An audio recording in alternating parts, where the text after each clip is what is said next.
I tried to make a very intimate movie in the most broad, huge spectacle in the same time. I tried to conciliate those two extremes, and that I will do that. Those are the both qualities that I'm trying to have a love letter to the big screen, and to make the movie as epic as possible, but still keeping the focus on the intimacy on Paul Atreides' journey and his relationship with his mother. So at the same time, it's a very intimate and human story.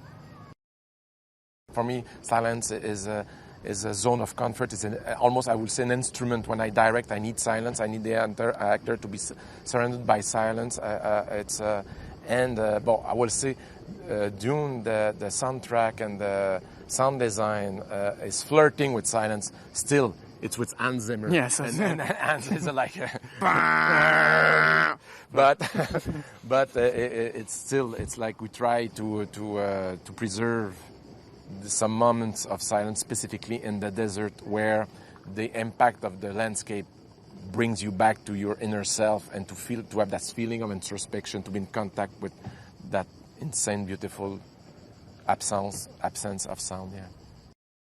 Well, I think at pre the scene that we see at the beginning of the film, the Gom Jabbar scene, I don't know how off your normal 15 or 16-year-old young man Paul Atreides would be. Obviously, he's being raised in a sort of Spartan environment, being trained to become the heir to the Atreides, to one day lead the house. But beyond that, I think he's probably checking how he smells and trying to figure out how to be a young adult the way we all are at that age. After that, this character sits somewhere in between a beautiful mix of contradiction and paradox, stepping into his own, but also sort of resisting it, feeling that the circumstance and what the circumstance will demand of him, and is sort of not understanding whether the visions he's having will come to fruition. If they are, what an awful reality that would be, to have a hand in so much of the, I don't want to give anything away, but so much of what will happen.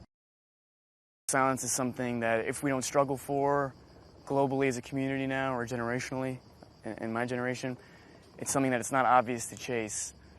I think we're over-inundated with imagery, noise, product, commercialism, consumerism. So silence is deeply sought after, but you need to be able to hear the echo of your own thoughts without losing your mind. And that takes a certain discipline, too, and a certain practice. So, and certainly on set, it's very important to have silence, I think, to kind of be able to load up your art in the right way, load up your instrument. So I would say that. And just to go back to the other answer, Frank Herbert's line is, "I will permit it to pass over me and through me," as it relates to fear. I think that's a great way to put it.